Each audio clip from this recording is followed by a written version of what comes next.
everybody. All right, 5:36, and we got Christopher Elliot on the phone. Going to be talking about summer travel and trying to stay safe during all the COVID-19 business and the best ways to do that, because we still want to do our summer vacations, but we've got to do things a little differently this time around. Christopher, welcome to the program. Hey there, thanks for having me. Well, glad to have you here. And want to tell me about why, some people are afraid to vacation this summer, and some people don't care. And I really think that the balance between the two would shift a little towards the middle. It's kind of almost like the political season. Everything's like you're either really scared about getting out and doing anything, or you obviously think everything's made up and you don't care anymore. And it seems like that's the two sides of the coin. What advice would you give to people that are a little timid about vacationing this summer? Well, that's a great question, because we really don't know what's going to happen. We're right now experiencing a surge, a very significant uptick in coronavirus cases. And one of the things that I've seen on my nonprofit consumer advocacy website, Elliot.org, is that people are very confused. They don't know what to do, and a lot of them just want to get their money back. It's really difficult to give just one piece of advice, because each person is different. You got people who are in an at-risk group, and you have people who are not in an at-risk group. And I think the overarching advice would just be to be very, very careful about where you decide to go this summer. Well, and I think if you're in the at-risk group, don't go anywhere. I mean, that kind of goes without saying. I mean, at that point, you should probably. And the good thing is, like some elderly folk, and I know my mother, for one, will not exactly in the at-risk group, but she's older. I mean, I'm 40, and but luckily she's somebody that doesn't really want to get out and do anything. She's kind of an introvert, kind of like me. I'm like half and half. But I really don't think at-risk people should probably get out at all. But there's also, like you said, people are worried about getting their money back because they've made plans and vacation way in advance, and then some of the places that they were planning to go aren't even open. Oh, yeah, absolutely. Yeah, they're not open, or they may be open now and closed by the time they get ready to visit. It's just such an upside-down world that we live in right now, and you have coronavirus, you have a giant plume of what is it, Saharan dust coming toward you? Yeah, we were talking about that earlier today, yeah.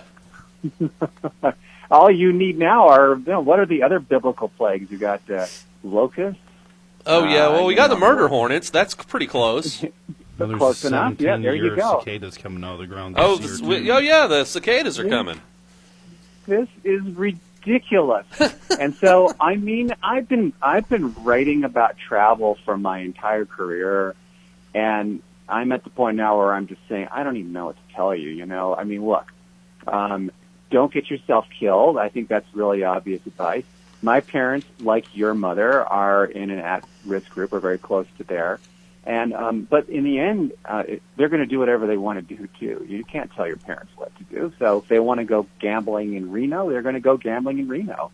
And you just have to hope for the best and tell them to wear their face masks. Yeah, and people are doing that, and the good thing is, I know as much as people don't want to have to deal with regulation and everything, the very fact that some people weren't able to acknowledge just the advice of social distancing and wearing masks, and now bigger cities are requiring masks again, because obviously some people just can't get it through their heads that it's a good idea to wear one.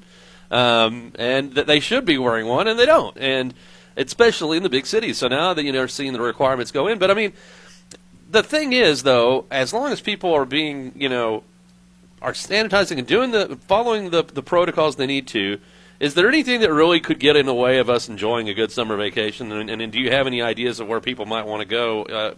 Considering, the places that are open and places are not. Yeah. I think that you can still have a good time for a summer vacation, or really any vacation. There are things that people don't know about the travel industry that they really need to know. First of all, there are a lot of companies out there that are taking advantage of people's ignorance. And here's what I mean by that. If you have an airline ticket to somewhere and your airline cancels your flight, under the Department of Transportation regulations, you are entitled to a full refund within 7 working days. Most people don't know that, and so the airline will offer them a voucher that's good for a year or 2 years, and they'll take it. Well, this being just, an insane time with everything being upside down the way it is, we don't know how many airlines are going to survive, or if the airline that you're flying on is going to survive. So you don't know if a year from now, when you try to redeem that voucher, the airline will even be there. So what I would say is try to get your money back, not just from the airline, but if you've got a cruise coming up, if you've got a tour, or if you have a hotel stay, if you've prepaid for that hotel, see if you can get your money back, because we just don't know what's going to happen in the future. And under most regulations that apply to these travel companies, you should be able to get all of your money back. So that's one thing that people just don't know, and that I would underscore to your listening audience is don't let them get away with giving you a credit, because you deserve a full refund. And I'll add another little note under that. If if you're planning a cruise, don't. Just plain it simple. Yeah. Now is not the time to be getting on boats, unless it's on a boat by yourself going off to an island somewhere, which might not be bad. I noticed on here that you enjoy a scuba diving, and that seems like a pretty good chronicle for, especially this summer, to get underwater and get away from all this. Unless Cthulhu's down there. I was going to say, if you're on a fishing boat or a boat alone, that's different than being on one of those floating Petri dishes out there where everyone is getting infected. I love diving. I was a diving instructor for many years before I had kids. And, now with 3 kids, it's very difficult to be a diving instructor. The only thing I would say is those when you go diving, those regulators are often community property if you're renting a regulator. Oh, yeah. So make sure that you sanitize that regulator before you put it in your mouth. That's a good point. Otherwise, you might find yourself in a hospital bed soon. But other than that, though, diving is wonderful. It's a solitary thing. You don't have to worry about social distancing. The fish are not going to get you sick. And exactly. I will say there are all kinds of things people can do. Tell us real quick about. You've written 2 books. You've talked about travel for. I was talking to somebody recently about ways of getting not just even cheap hotels, but almost free hotels. There's all kinds of like back doors to things. It seems in the traveling world. Oh, yeah, of course. I mean, the oldest way of getting a free room is, the one I like, I'm actually in Reno, Nevada right now, and so one way is you can go to one of the casinos, and if you gamble enough, they'll give you a free room. And loyalty points is another way of getting, but that's not really free because you're actually paying for those points by giving the company lots of money. True. So, there's always some strings attached, but right now, really, there's no need to try to go get a free hotel room because they're practically giving them away. I mean, a lot of hotels, seriously, I mean, I'm not even exaggerating. The deals are out there. It just depends where, if you're going to a very popular destination, obviously you probably have to wait until September to get the really good deals. But right now there's just, no one wants to travel. So the occupancy rates are hovering somewhere around 40%, which means that more than half of all the rooms in a hotel are unoccupied, and the hotels are going to, if you go onto some of those sites like Priceline, you're going to find a really great deal. I was thinking that the same thing would apply, and maybe I'm just looking at the wrong sites, but I thought the same thing would apply to plane tickets, and it seems to me that that's kind of still a fluctuating market on plane tickets.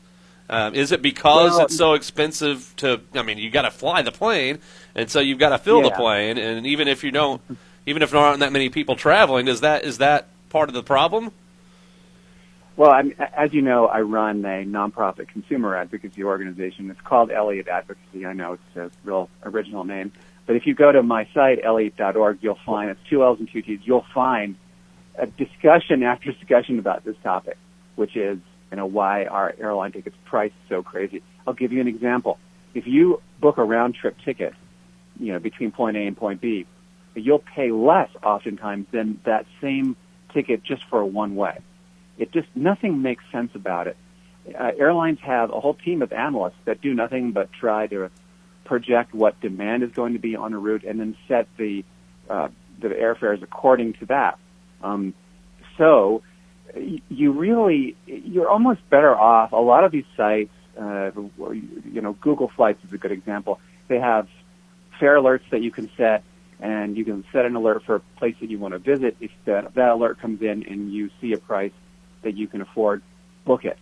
Don't play the game where you're staying up until 1 in the morning and waiting for them to reload the fares into the system, hoping for a really good deal. Don't play the game where you're trying to get a fare error. A lot of, you can go online and find these fare errors where they miss a decimal point and a fare that would have cost, $1,900 costs $19. Those are just dead ends as far as I'm concerned. Just wait until you set a fare alert, get the fare sent to you that you are ready to pay, and then pay it and be done with it and don't look back. Otherwise, you can really go down this rabbit hole of always trying to find a better fare, and it can be very maddening. Trying to find that perfect parking spot and just keep driving around. Christopher Elliott, who we've been talking to, author of 2 books, How to Be the World's Smartest Traveler and Save Time, Money, and Hassle, and How to Save Your Money and Find Better Service in a World of Schemes, Swindles, and Shady Deals. Christopher Elliott, you've told us a little bit of Elliot Advocacy. Tell us a little bit more about you and any social media you want to share. You can follow me on Twitter at chriselliott.com. Again, that's 2 L's and 2 T's. I'm on Facebook and LinkedIn as well. And then if you go to my site, elliott.org, you can find all my social networks right there. But most of all, I wish I hope that your listeners will come and sign up for. I have a free newsletter. You just go to the site, wait for the little pop-up, and you'll see it right there. And we have really great advice and strategy on how to make the most of your next trip. And indeed, we have a lot of information on consumer purchases. So it's not just on travel, it's on appliances and cars and things like that.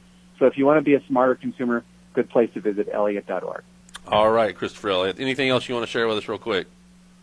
No, thanks for having me, and have a really great summer vacation wherever you decide to go. Well, I hope you do too, buddy, and appreciate you having you here on the drive home today. All right, that was fun. Thanks.